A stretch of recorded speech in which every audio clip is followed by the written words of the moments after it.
je suis ravi d'être là avec vous, messieurs et mesdames les candidats. Bonjour et félicitations. Félicitations toutes particulières à l'équipe de direction de la Fédération qui a réussi l'exploit retentissant de présenter des candidats Front National Rassemblement Bleu Marine sur 17 cantons sur 17. C'est une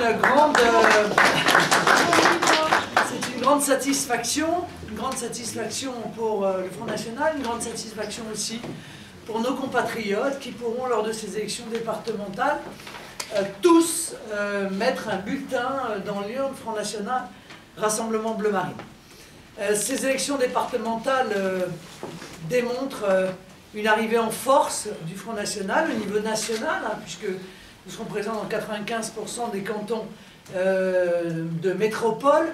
C'est énorme, sachant que l'UMP et l'Union de la droite n'en présenteront que dans 77%, et le Parti Socialiste et l'Union de la gauche dans 78%, ou l'inverse. Enfin bref, eux à peu près dans 3/4 des cantons, nous dans quasiment l'intégralité des cantons. C'est tout à fait remarquable, tout à fait historique aussi, il faut bien le dire, dans une élection qui en général est présentée comme difficile, ce qui est vrai d'ailleurs, difficile pour le Front National. La nouvelle organisation de ces élections départementales rendait les choses encore plus complexes, puisqu'il s'agissait là d'avoir sur 1900 et quelques cantons un binôme, c'est une nouveauté, un homme et une femme, et un homme et une femme suppléants, ce qui à peu près portait à 8000 le nombre de candidats en comptant, oui c'est ça, 8000, 2000, 2000, 2008, c'est ça, 8000. Donc voilà, c'est évidemment très enthousiasmant pour le Front National d'être présent de manière aussi massive.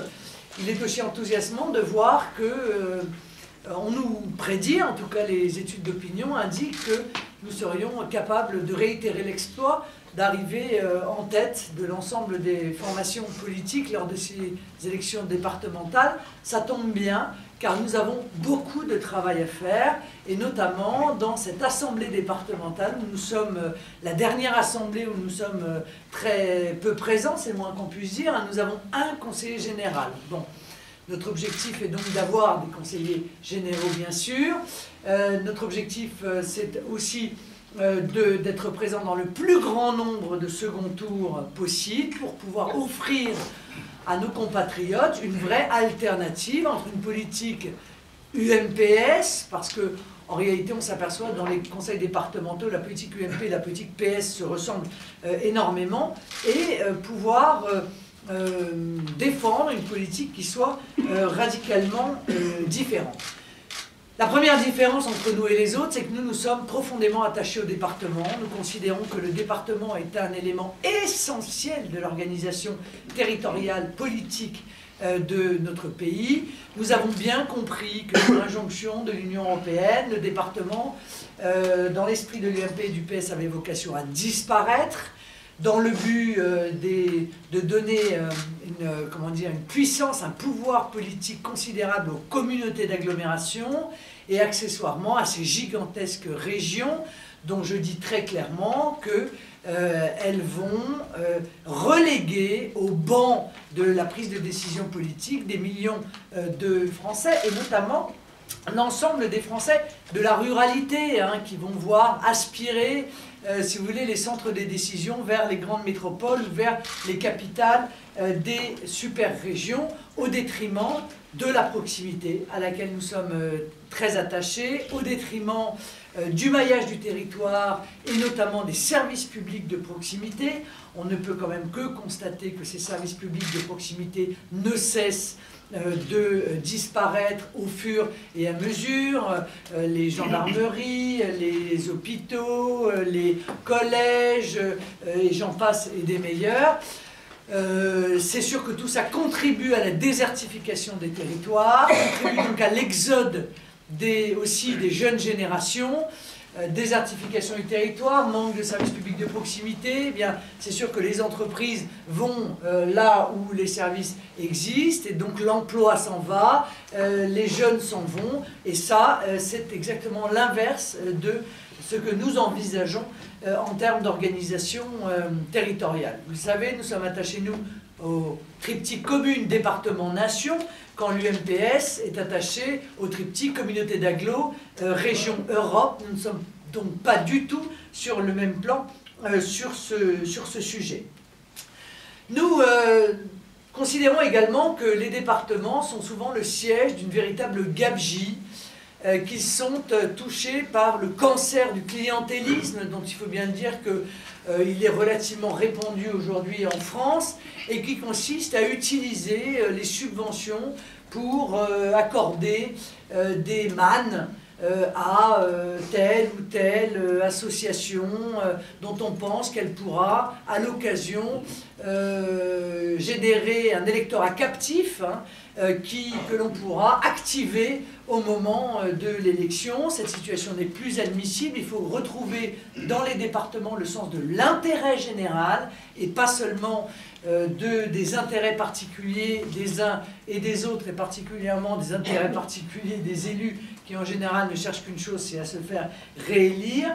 Il va donc falloir faire un travail de fond dans les assemblées départementales pour faire les vérifications nécessaires sur l'effectivité des subventions, contrôler si ces subventions sont justifiées, si elles correspondent, encore une fois, à l'intérêt du département, vérifier si les raisons de la subvention sont réalisées ou si elles ne le sont pas, si les subventions ne sont pas excessives par rapport aux besoins de telle ou telle association, évidemment faire des économies sur le train de vie des élus, et notamment, il faut bien le dire, ces domaines de la communication qui sont devenus maintenant des budgets exponentiels, parce qu'encore une fois, l'objectif n'est pas tant de travailler pour l'intérêt général, mais de faire savoir qu'on est les meilleurs pour pouvoir être réélus la fois d'après. En situation de crise, au moment où on demande énormément de sacrifices aux Français,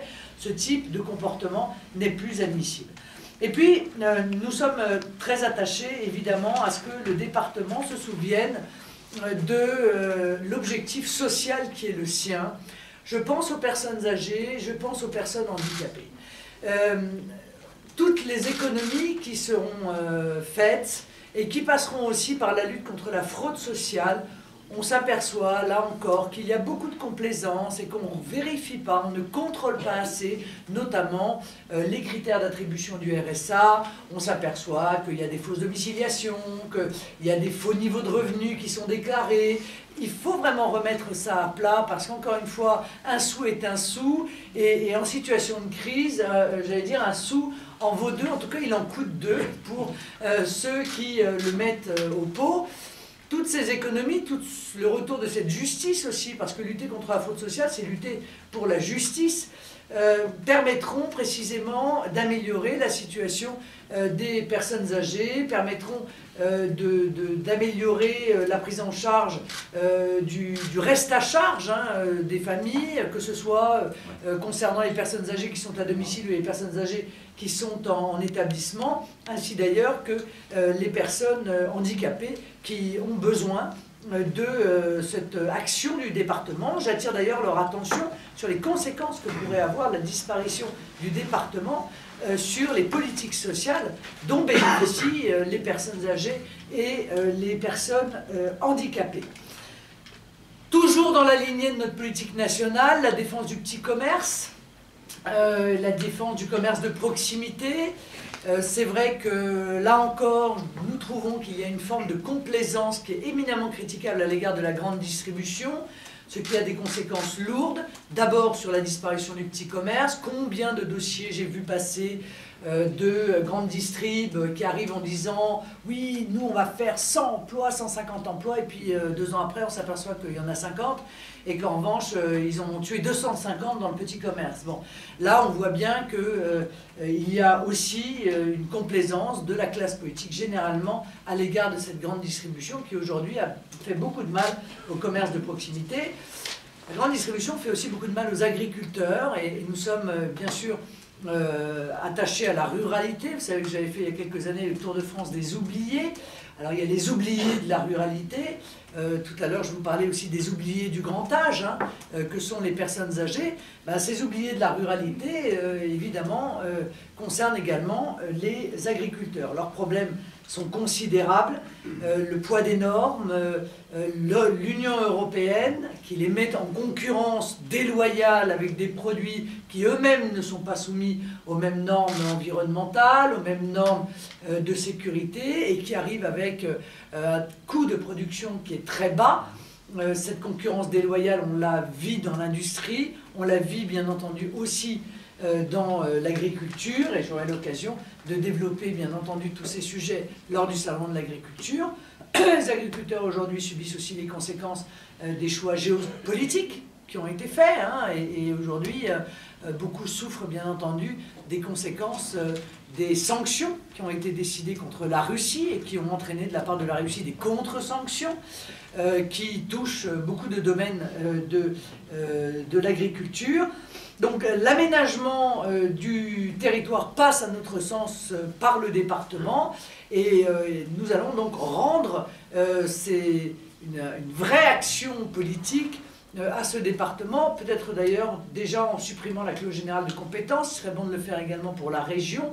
Si chacun avait des compétences très précises, ça permettrait à chacun de faire un travail qui soit délimité, le faire entièrement et ne pas s'éparpiller, parce que l'éparpillement, c'est justement un peu souvent le siège, il faut bien le dire, du clientélisme.